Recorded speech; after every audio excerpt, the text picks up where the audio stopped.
HR leaders, what's on your mind these days? Is it AI? Is it the economy? The talent market? Remote work? Retention? DEI? Pay transparency? New laws? Our 2024 Workplace Trends Report outlines how HR leaders are thinking about these challenges and what they believe will help their organizations overcome them. Want to find out what they said? Head on over to peoplemanagingpeople.com/Workplace Trends 2024 and download the report to find out. What does it take to grow your business in a fast and sustainable way? Is there a magic formula that you follow? How do you know that it'll help you grow? Well, my conversation today with Manuj Aggarwal will talk through 3 elements on how to grow your business in a fast and sustainable way, and how this has been a winning formula for Manuj. So stay tuned.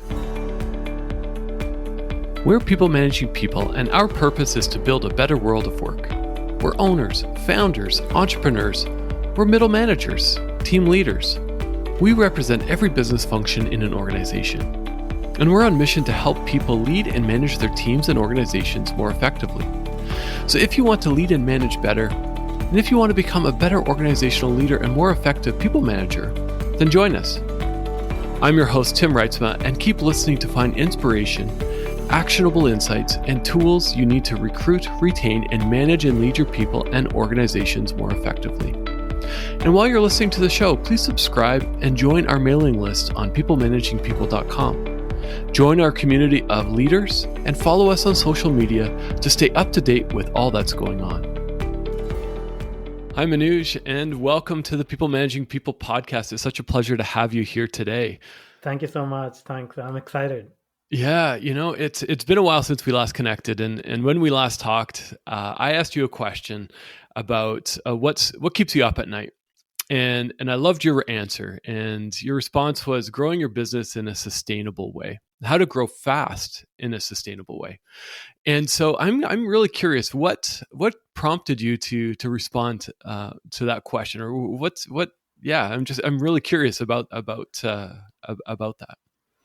Yeah, I mean, at the end of the day, we all seek growth. We all seek hitting new targets, breaking new ground. And for an entrepreneur, there is obviously growth is top of mind all the time. Now, where growth can become problematic is sustainable growth, because as humans as well, we know that it takes time to learn something, to become a master at something. And no matter how much you try, you cannot give birth to a child in 3 months or 4 months. So you have to take the time to actually fully mature the process. But once that process has matured, now you can see there are multiple options available to you. Some options can lead to hyper growth very quickly. Some options can lead to slower but sustainable growth. And also it depends on your own tolerance and risk level that you want to take. So one of the things that I have been fortunate to do is being involved in hundreds and hundreds of startups and looking at their journey, looking at the most successful startups, how did they grow, the startups that failed, how did they fail. And time and again I see that a sustainable growth pattern comes into the picture. So what do I mean by that? Like, some people tend to raise a lot of money very, very quickly, and when that happens, they tend to waste that money, waste that resource. And even though they had the backing of very significant investors, the startups failed. In some other cases, some startups had absolutely no budget. They were on shoestring budget, but they focused on the most important aspects of business, customers, and their satisfaction.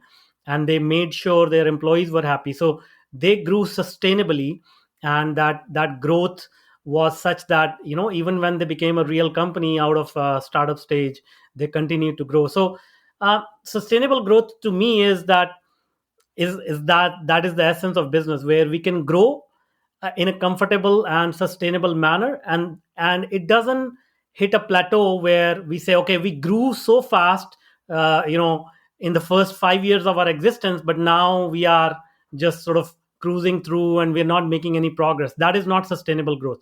Sustainable growth is where you have systems in place where, as you add new clients to your client roster, you can continue to serve them at the same level of quality, at the same level of satisfaction that you have been doing for the past several years. So sustainability is that. And then of course, another aspect is outside the business. Sustainability is a huge concern now, especially after the pandemic.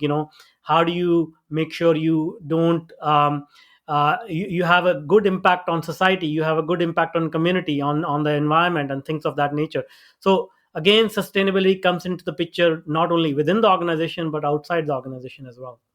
Yeah, I think that's such an important part. It's not just let's just grow our bottom line, let's just grow revenue as fast as we can. It's that sustainable, and it's that looking at the bottom line and looking at the environment and all the impact you can have. And so, as a founder of your current venture, TetraNoodle Technologies, I love the name, and I'd love to know the story behind that. A boutique big data and AI consulting company. Kind of what is your philosophy behind growing your business? Is it you bring in as much cash as possible to just grow it as fast as possible, or how are you growing your business in a sustainable way? Yeah, I mean, see, the thing is, first of all, there is a lot of competition in pretty much every field out there. So what the first thing you need to do is, what is unique about you? What is something that you do so well that nobody else can match that? Um, uh, that's sort of the unique selling proposition. In our case, it's the mix of psychology, behavioral science, and technology. So we humanize the technology, and when we do that, the results are just simply amazing. Nobody can match it. Then the next step is being able to deliver on that promise. So I can make a lot of claims here, but the thing is, when somebody comes through the door and they say, okay, I'm ready to give you a chance, show me what you can do. Now it's time to deliver. So can you deliver? Can you keep that client happy to the certain extent that that client is so happy that they go turn around and refer their friends and family? So that, I believe, is the essence of business. First, you define your unique selling proposition, and secondly, you serve the clients, you get them the results that you have promised, and you give them outstanding service where they are compelled to say, hey, I worked with this company and I got tremendous results. So people I care about, my friends and family, should also take advantage of this opportunity and work with this company. It sounds like such a great formula, a winning formula, right? To growing your business. It's and it's working. It's working for you. So maybe tell us a little bit about your company, how it's been growing.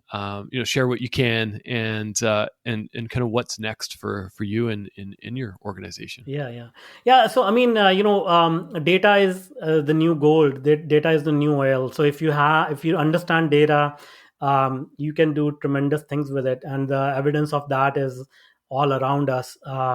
Companies like Amazon and Google and Facebook, they utilize data, and within the span of 2 decades, they have become the most valuable companies on the planet.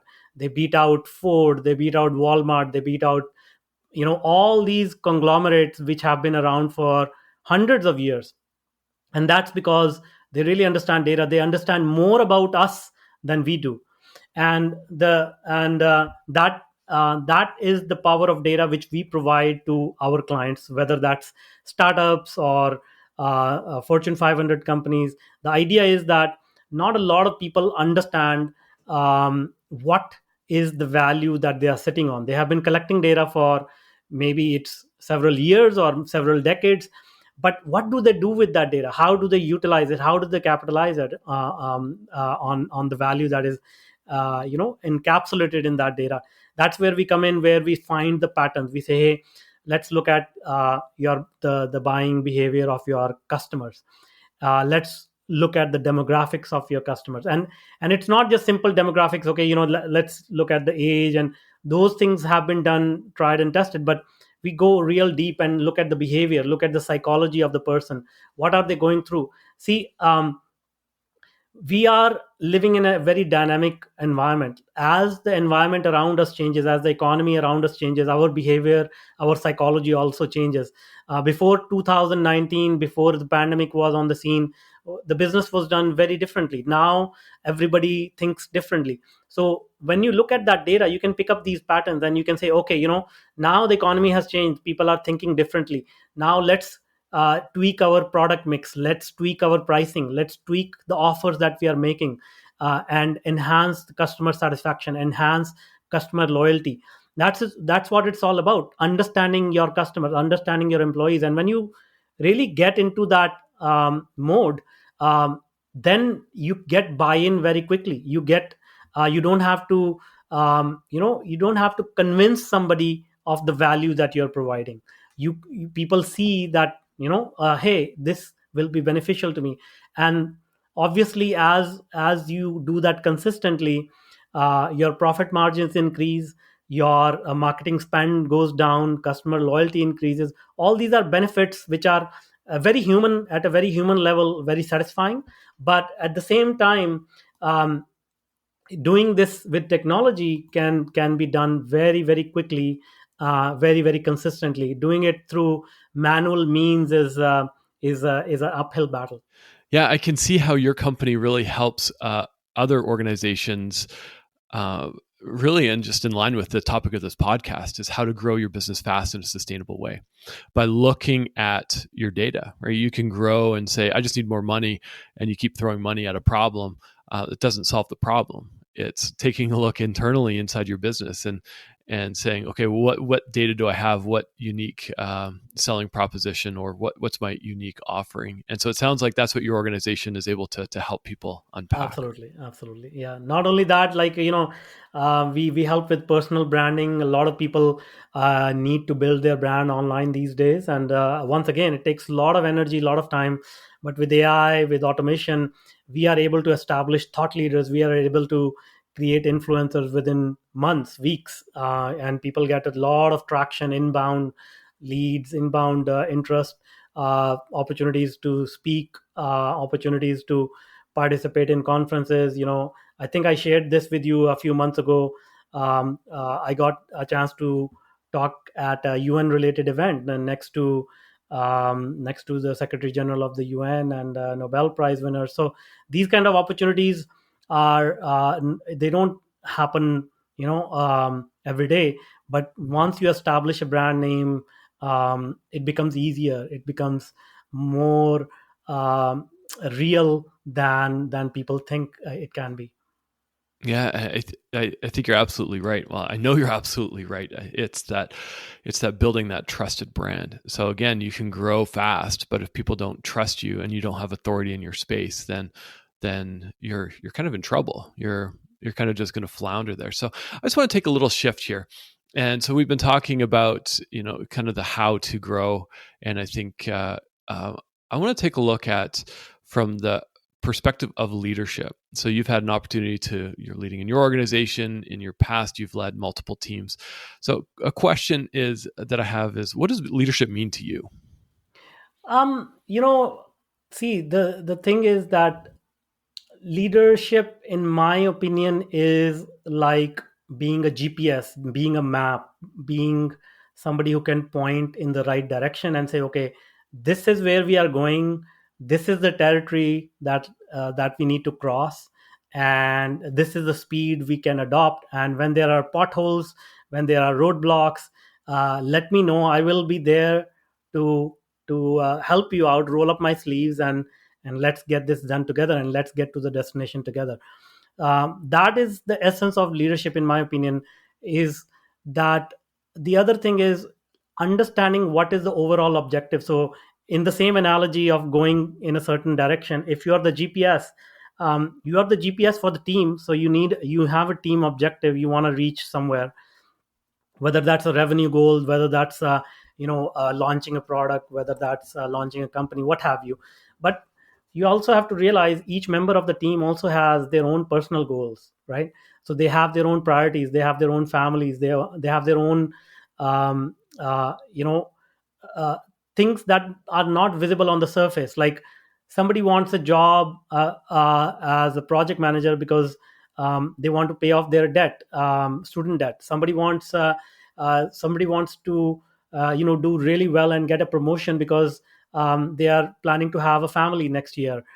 These are some of the things that nobody talks about there on their resume or on their cover letters or anything like that.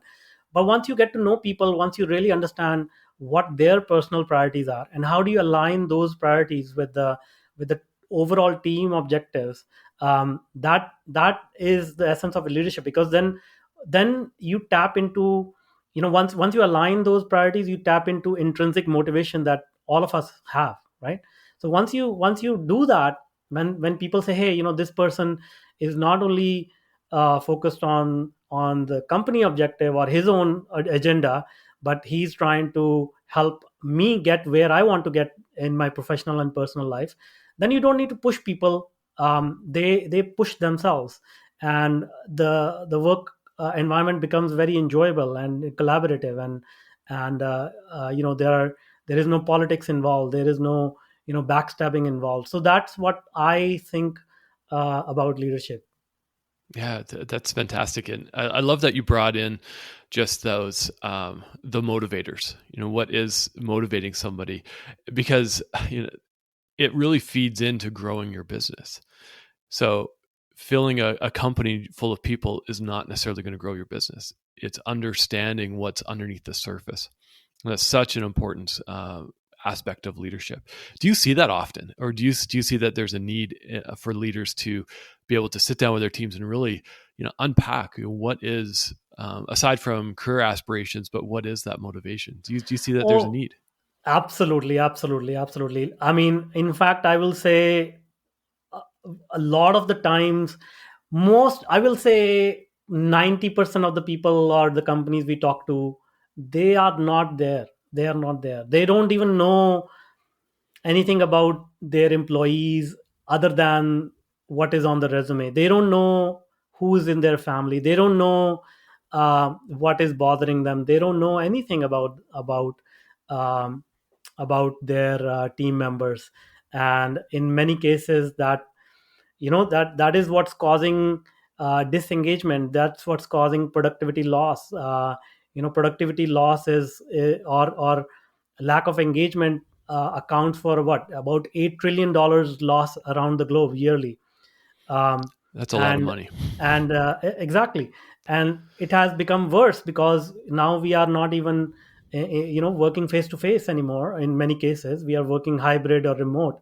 So a lot of actually companies come to us just to get advice on how to re-engage their employees, and we work on the psychological level. Just like I explained, we bring in that human factor, which in turn brings in that engagement back.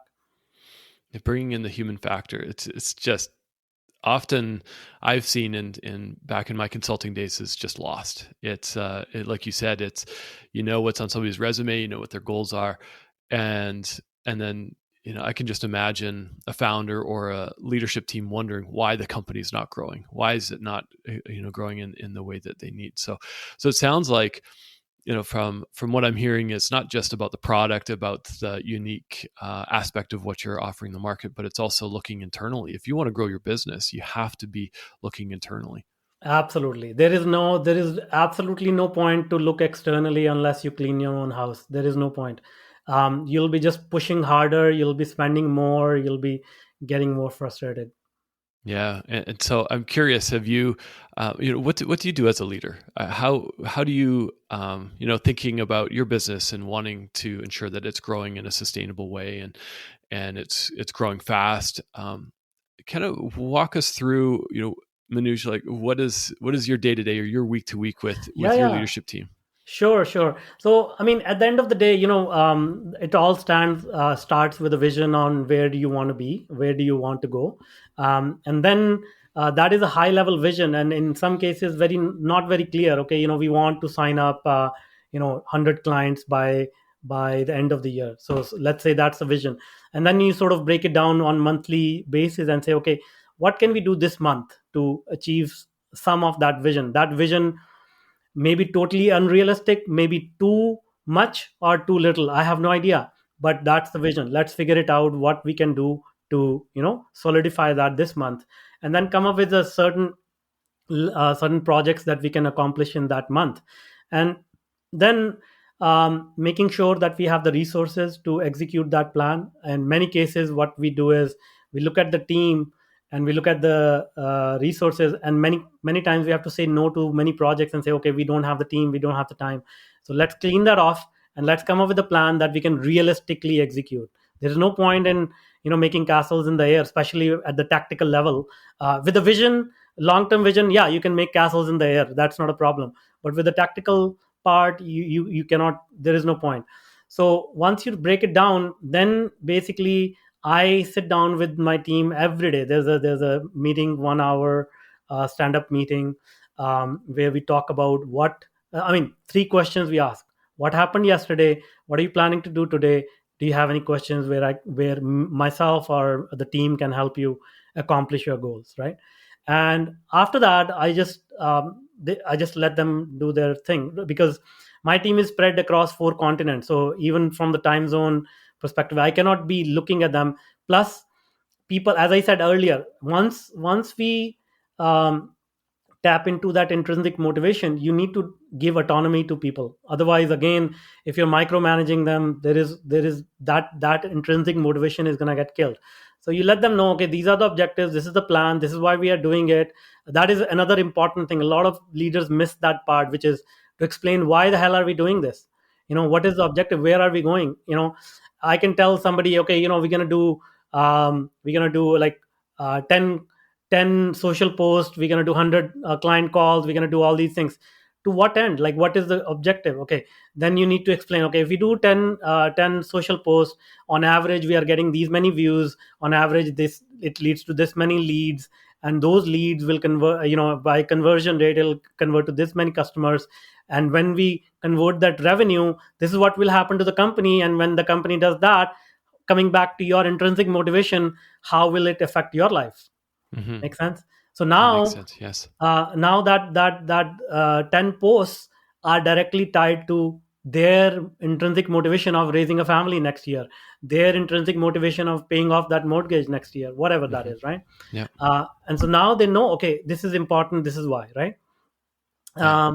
And then let them do the work, and then hold them accountable next day, that, hey, you said this was going to happen, what happened, let's look at the data. And not in a way of acquisition, not in a way of being a big brother, but okay, let's see what we were able to achieve.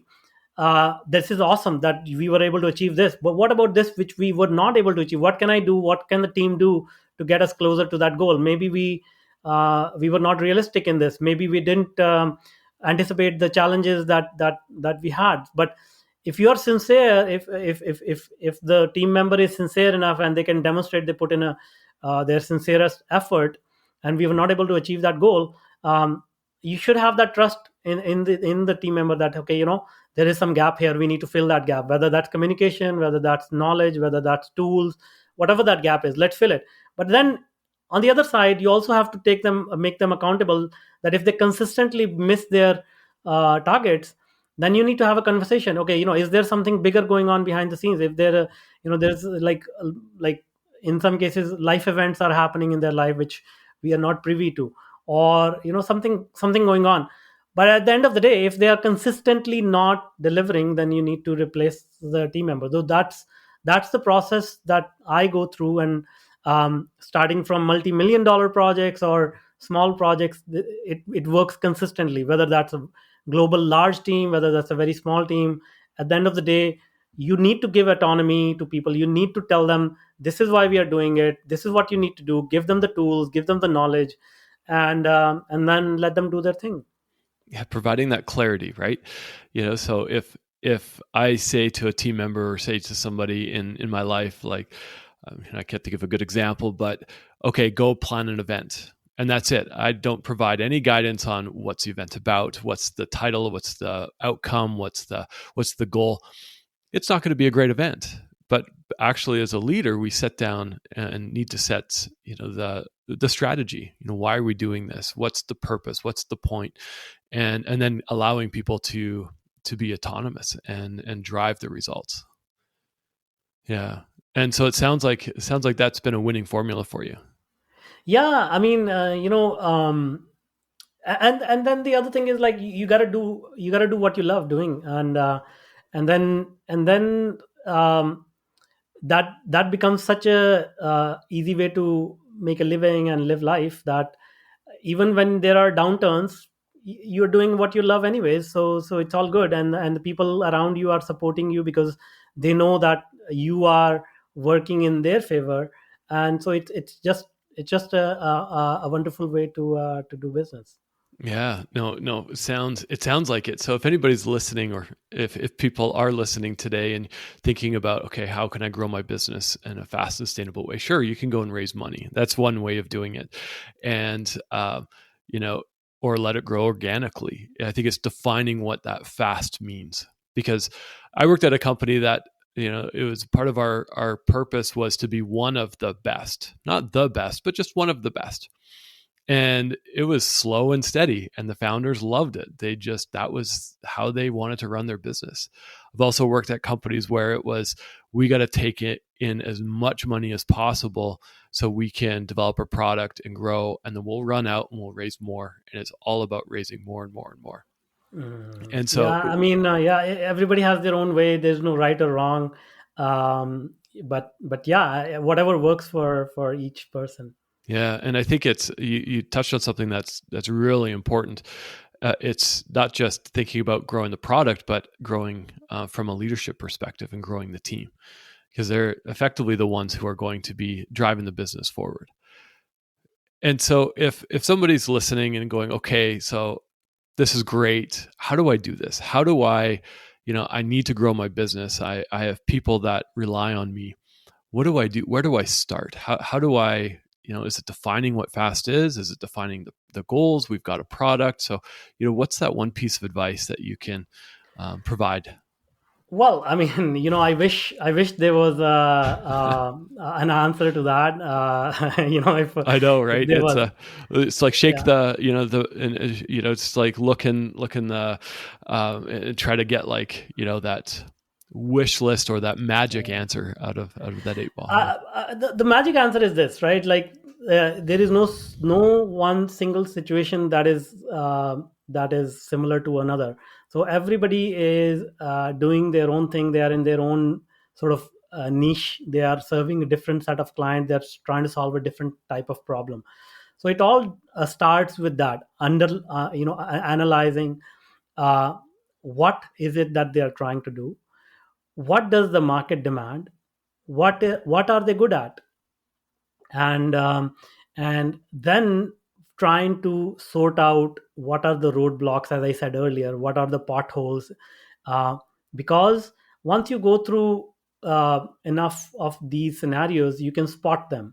And that's what we do for our clients. We say, okay, it seems like your messaging is not correct. It seems like and in some cases, uh, once you understand human psychology, once you understand behavioral science, there are things which will surprise you. Even the color of the packaging can make a huge difference. Even the font on the web page can make a huge difference. So it's not just about raising money or launching new products. It's about really, really understanding what is the customer going through.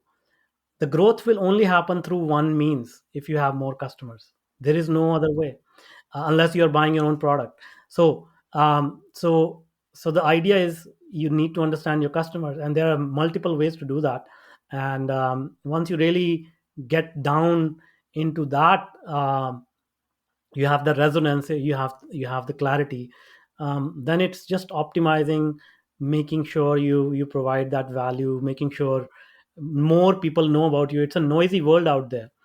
So it's not the best product that wins in this marketplace, it's the best known product that wins. So you need to strategize how to cut through the noise, how to get your message, how to grab the attention of your customer. Not only grab their attention, but when they are distracted, which we all are, through through all the media that is being thrown at us every day, how do you make yourself memorable? That, okay, maybe I mean, my customer is sitting in the commute, and they're just sort of browsing their mobile phone, and they just had a glance of what we have to offer, but then, or they listen to a 5-second clip of this podcast and then they forget about it. But then how do you make it memorable such that when they are off their commute, when they are in their office, and then that pressing need strikes them that, hey, I need a solution to this problem. Oh, I remember that person was talking about this. Let me find out how I can reach them. How do you make that memorable? Those are some of the things you need to think about. And this is nothing to do with you, nothing to do with your business. It's all to do with your target audience, right? Yeah, you can make the best widget in the world, but unless you have somebody to buy it, it's just still going to be the best widget in the world to you as the developer. And so, yeah, I think that's so vital and so key. It's not just thinking about the product. It's not just thinking about how good it is. It's not just thinking about internally, but thinking about that customer. And as a leader in an organization, you need to think about everything. You need to think about it all. Yeah. And so, I'm really curious about the name of your organization, the name of your company. So maybe spend a minute and just tell us about TetraNoodle and just the name behind it. I'd love to know. So since you are in Vancouver, it'll be easy for me to explain to you. There's a restaurant chain called Noodle Box here in Vancouver, and I had a client, and I made friends with that client and a few other people, and we used to go to Noodle Box like all the time when I used to visit. And when I was rebranding, I was like, man, I'm not a marketing guy. I don't know what to call it. And then I was just sitting around with my friends over there, and then said, hey, what do you think about Noodle Box? That's a good name. And I was just joking. I was like, they're gonna laugh at me. And they goes, no, that has a bell, rings that has a tone to it. I'm like, really? And they say, yeah, go ahead. And then, so rather than saying Noodle Box, I just took the box, the four corners of the the Chinese sort of takeout box, and then call it Tetra. So that's the story behind it. Oh, I love it. See, it's memorable. It prompts people to think about, okay, well, what is this brand all about? And so I thanks for, I kind of threw that one at you, but I appreciate you telling us about it. And for those who are listening, and interested in knowing how to leverage your data, how to grow your business, how to look internally to motivate your team, head over to tetranoodle.com and or take a look at the show notes, and we'll definitely put your contact information in there, Manuj, and the company name. And so, I thank you so much for sharing some nuggets of wisdom with us today. And it's been, I've really enjoyed the conversation. I know we hopped around a little bit, but there's definitely some big takeaways, including, you got to have a good product in order to grow. And then we spent some time on leadership. Like, that's such an important aspect. If nobody wants to work with you or for you, you've got a problem. And so you've got to correct that. And then you're looking at your customer. So there's your three aspects of growth. So thanks again, Manuj, for coming on. Thank you so much. Thanks. It was so good to hear from Manuj today on the People Managing People podcast. If you liked what you heard, please head over to our website, peoplemanagingpeople.com. Check out the podcast, check out the show notes. We've got links to Manuj's company as well as his LinkedIn if you do have further questions for him. Also, subscribe to our podcast on your favorite podcasting platform and check us out on social media. Hope you have a great day.